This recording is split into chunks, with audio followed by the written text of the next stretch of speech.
If you enjoyed our previous video of the Rogue Company guns, then this video you're going to enjoy probably even more, because in this video we're going to be ranking every single Rogue Company rogue inside Season 4 in this tier list, as you can see right now. Now, if you do want to check out the previous video, that will be linked at the end of this one or in the description down below. But make sure you subscribe to the channel if you do enjoy content like this, as we're trying to reach our goal of 10,000 subscribers. Also click that link in the description down below. And subscribe to our main channel if you do like Warzone content as well. But as you can see here, we do have a tier list. We've got God tier, which is going to be the best characters. We've got great, we've got decent, and we've got trash. And obviously we're going to go through these rogues. We're mainly focusing on the main abilities as well as the passive abilities, because weapons you can't interchange. I mean, besides the secondary guns, which I do think is an important decision maker when picking a character, especially since sometimes you can actually go around without maybe buying a primary weapon. Not that I recommend that, but you can. Something you definitely want to consider. So we'll consider all these factors when looking at these characters. Let's start off with Anvil. In terms of guns, it's LMGs and shotguns. Not a bad kind of combination of weapons to pair together. Mainly if I was playing Anvil, if I had to play Anvil, I'll probably use shotguns over the LMGs in my personal opinion. But again, it's not a bad combination of guns. The ability, having the shield ability, is not too bad, but I mean, there are better characters to hold down objectives in my personal opinion. It does provide quite a good amount of cover, and then the passive ability to kind of be immune to flashes and stuff like that. There's not a lot of characters that are popular that actually use those kind of abilities that would actually help and maybe make you choose Anvil. So I'm going to put him in decent, because I don't really think he's all that great of a rogue in my personal opinion. We then have Cannon, and Cannon's ability is not too bad. I'd hope it was a little bit more accurate. So we're talking about the turret that you get with Anvil. So when you pick up the machine gun, I think it should be a little bit more accurate and it should last a little bit longer in my personal opinion, because there's other abilities that are way better than that. On top of that, replenishing the ammo only happens sometimes with the passive ability, so it's not something that I've noticed happens regularly, and I feel like that should be buffed as well. So every time you down someone or get an assist, your ammo replenishes pretty much always instead of sometimes. So, but again, I'm going to need to put him in decent. I don't think he's all that great personally. Personally, I probably would choose Anvil over him, just because the ability is a little bit better in my opinion. Chak is actually God tier. In my opinion, having the ability to revive yourself is absolutely insane in this game, especially when you know the perfect timing to use it. Because sometimes there's not a reason to use that. And then also, if you're like in a 1v1 gunfight, you're struggling, you can use the ability to give yourself a little bit extra health as well. So that ability is like super powered in this game. Chak is a really solid character. On top of that, you get shotguns and SMGs. On top of that, you get some of the best perks like Life Drain as well as Stalker, which is the two perks I love using. I think you get Berserker with Chak as well. So you're getting all the best perks. You're getting pretty much the best category of guns, which is SMGs. And on top of that, you're getting some really overpowered abilities in my opinion. When it comes to Dahlia, Dahlia's kind of like a weird character, and personally I would put Dahlia in kind of in between decent and great if there was an option here.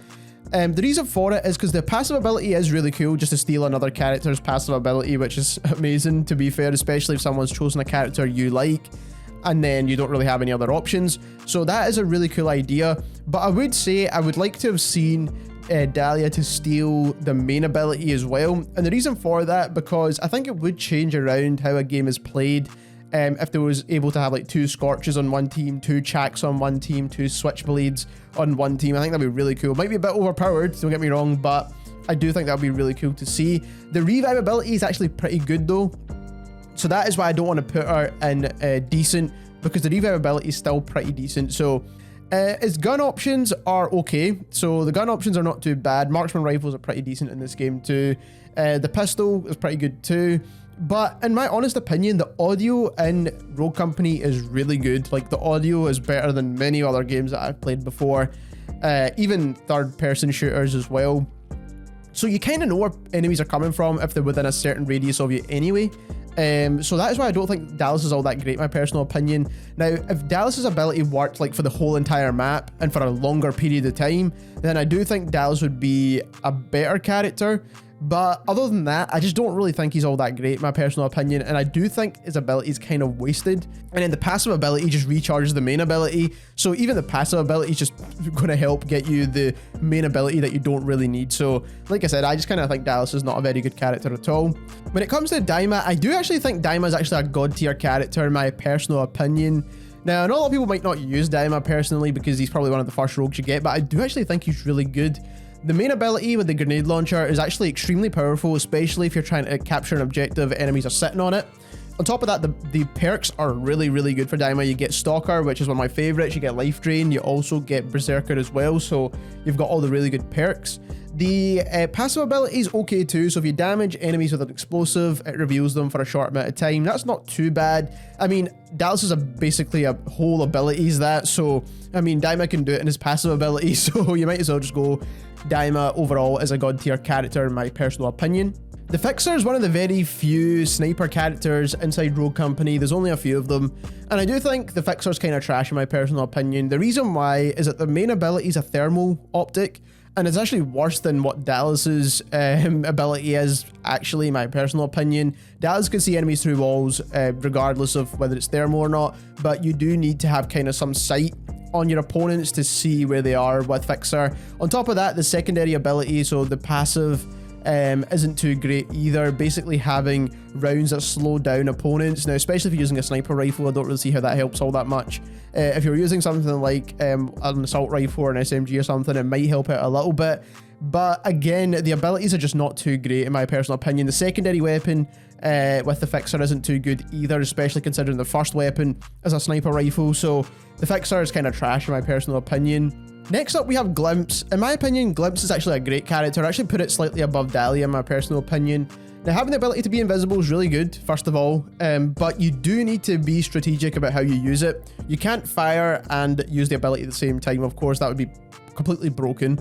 But they've balanced it pretty well. But you do need to move slowly to keep completely invisible. So if you're sprinting around, you're kind of only half invisible. And then if you're kind of crouch walking around, you're fully invisible, which is obviously the way it should be. The weapon categories you get is assault rifles and SMGs. The passive ability is not too bad either. Having the Spidey senses is actually not too bad if you kind of struggle to see where enemies are coming from, especially if you're kind of like behind a wall or something like that. Moving on to Glitch now. Glitch is super solid, in my opinion, if it's in the correct hands. Now, the passive ability can detect things through walls, so that would be like any proximity mines, all that kind of stuff. So you can detect that through walls, which isn't too bad of a passive ability. I think it's kind of an okay one, but I do think it could have been a little bit better, in my personal opinion. But the main ability to get rid of every other character's ability is actually really solid, in my opinion. Now, the reason why Glitch isn't god tier, first of all, the passive ability, like I said, isn't too great. Now, you do get really good weapon categories. Shotguns and SMGs is a solid weapon category option. The perks are not too great on Glitch either. So that's the only reason he's not in god tier. But in the correct hands, Glitch can be an amazing character, especially if you don't want to come up against other abilities. Let's say, for example, Chak's got the ability to kind of revive himself. You've got Dima's grenade launcher. If you don't want to encounter that on an objective, for example, you can use your own ability to get rid of that. So I do think Glitch is a solid character, in my opinion. I think the passive should have been a little bit better. Kestrel, again, I think is decent. I don't think Kestrel's a great character. I know a lot of people like using Kestrel for the main ability, which is probably the only good thing about this character, in my personal opinion. The weapon options are okay, but the passive ability to be able to basically get extra cash is like completely useless, in my opinion. Cash in this game kind of comes around at a good level, in my opinion, and just being able to level up your stuff at the end of a round or halfway through a round or whatever it is not really that important, in my personal opinion. So the passive ability on Kestrel is kind of trash. When it comes to Lancer, Lancer is absolutely god tier. Lancer's ability, the passive ability is what makes Lancer, to be perfectly honest. The main ability is pretty good too if you like pulling off flanks. Overall, the perks are really good, the secondary is really good, and having SMGs is just always really good anyway. But Lancer overall is probably one of the best characters in the game, absolutely god tier for sure. Next up, we have Mack, and in my opinion, Mack could actually be god tier. The abilities are actually not too bad at all. So the main ability flashes kind of enemies within a certain radius, and it allows you to not be able to see for a good length of time, in my opinion. I've actually been flashed by Mack's ability so many times, and it kind of throws you off, and it almost kind of guarantees any character a free kill on you, because you can literally not see what's going on. On top of that, the passive ability is really good too. Having 25% extra health, plus being able to regenerate that health on a down or a kill, for example, is actually really good. The perks on Mack are actually really good too. On top of that, the only kind of thing that makes Mack probably better than some of the other slower characters in the game is that you do get the option to have SMGs, and no other kind of bigger character has that ability. So that is why I do think Mack is super solid. Now, the only thing that's kind of holding Mack back, in my opinion, is the fact that he doesn't really have Semtexes, and I do think Semtex is the best kind of lethal equipment inside Rogue Company. So Phantom, in my opinion, is again a decent character. I would say Phantom is better than the Fixer. The smoke grenade is good if you know how to use it. The fact that you could smoke out people and kind of still see through that smoke is really handy for Phantom, but I feel like it should also allow your teammates to see through that as well. Delaying health regen's kind of cool, but I mean, it's not a super important ability or a passive ability that you kind of want on a character. So again, the sniper rifle characters, in my opinion, are not the best in this game. Although even though the sniper rifles themselves are pretty good, the characters that have those abilities are not too great. So now Ronin is a decent character. Now Ronin can be between decent and great in my personal opinion. Now I think what makes Ronin probably more popular than she probably should be is the fact that you get the SLC, and the SLC is probably one of the best SMGs in the game. But the actual abilities are not amazing, to be perfectly honest with you. The passive ability to be undetectable by detection ability, so for example Dallas's ability, is okay. I mean, it's not too bad, but the ability to have that little dagger that kind of explodes does make this character kind of useful. Having SMGs makes it useful too, but I mean, it's not really something that makes this character stand out above the rest, in my personal opinion. You could throw the dagger on an objective, I guess. Now, in my opinion, Runway is probably the great character when it comes to sniper rifle characters. Now, the passive ability is to hold two primary weapons, so you get an assault rifle and a sniper rifle, of course, which is obviously very, very handy to have two primary weapons to start off a game with. Now, that on itself is probably not amazing, obviously, but the fact that you can replenish your ammo to pretty much unlimited, which is pretty cool, to be honest, especially for someone who likes to burn through ammo quite a lot, I do think that ability is really good. The perks are okay on this character too, but I do think Runway is definitely the better sniper character if you had to pick one. So Saint, in my opinion, is absolutely god tier. Having the ability to revive your teammates without being near them is absolutely amazing. Now, the passive ability is also really good too, to revive your teammates faster and with more health. So again, a really good ability. The weapon options are okay. I wouldn't say they're the best, but you do get assault rifles, which is kind of handy. So next up, we have Scorch. Scorch is absolutely god tier in my opinion. Now, having the ability to kind of deal a little bit extra damage, I don't really find all that powerful in my personal opinion. The only time I could see it being really, really good is when I pair it with shotguns, and then it works really well. But you do get shotguns with Scorch anyway, so of course you could try that out with the Arbitrator shotgun. It works really, really well. It's probably kind of a little bit too well in my personal opinion, but you do get SMGs, you do get really good perks, you get the ability to run through fire, you get incendiary grenades as well, which allows you to kind of block off pathways to objectives as well, which is pretty solid actually. Next up, we have Seeker, and Seeker has a bow and arrow that allows you to kind of reveal enemies along that flight path. On top of that, the ability to kind of bounce the projectile off walls does a little bit more damage. Again, it's not really like a powerful ability, and it's the reason why no one really uses this character.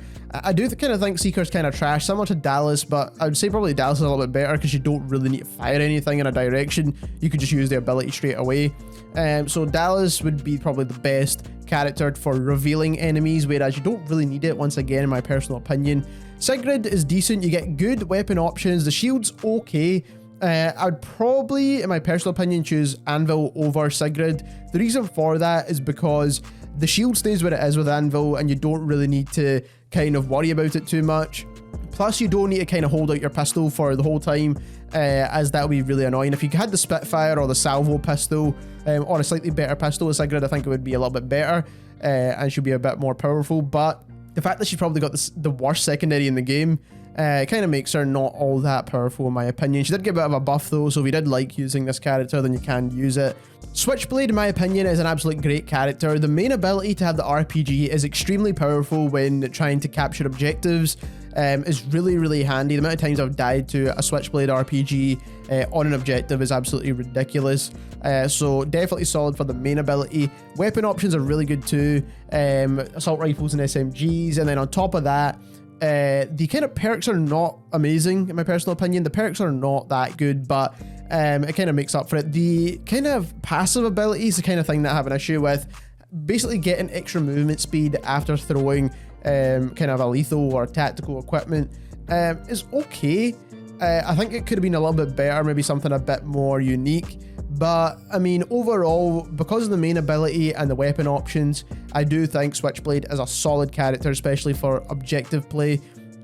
Talon is kind of trash, let's be perfectly honest. The ability to kind of pick up weapons from a distance, having a dart that shows players again is one of those kind of revealing kind of things, similar to Dallas, but again, not as good as Dallas. It's just kind of not too great. They really need to kind of buff some of these kind of characters that have that reveal element to their gameplay. When it comes to Trench, I think Trench can be a great character if people know how to use the character correctly. I do think it's a little bit better than some of these characters in the bottom portion right here. Weapon options are assault rifles and marksman rifles, which are not too bad. The barbed wire is actually okay if you know how to use them well. They damage opponents. You can also carry an extra gadget as well, which is really good too. So overall, solid character. The perks are not all that good though, but definitely decent for objective play in my opinion. So Umbra is a great character in my opinion. The spider is really handy for clearing people off objectives without you having to actually put yourself in a bad position. I think that's really good. On top of that, the passive ability gives you extra health or regenerates your health when you're down or get an assist, which again is extremely powerful. The weapon options are DMRs as well as SMGs, so again solid there. Perks are overall not too bad as well for Umbra too, so I do think Umbra is a solid character in this game, absolutely. And Vi, in my opinion, after the buff, is absolutely god tier. Now, the ability to kind of throw down the poison pools is amazing. You get 2 of them as well. The amount of times I use Vi as an objective player, I think it is one of the best characters in the game. Being able to regen your health when you're fighting against opponents, that is extremely powerful as well. The weapon options are probably not the best, but having assault rifles at least means you can be very competitive in this game, and the perks are okay too, but Vi is definitely god tier. But that is overall my opinion on what are the best rogues inside Rogue Company at the moment. If you enjoyed this video and you want to see more Rogue Company content, don't forget to subscribe to the channel as we try to reach our goal of 10,000 subscribers. Click the link and subscribe to our main channel, and thank you very much for watching.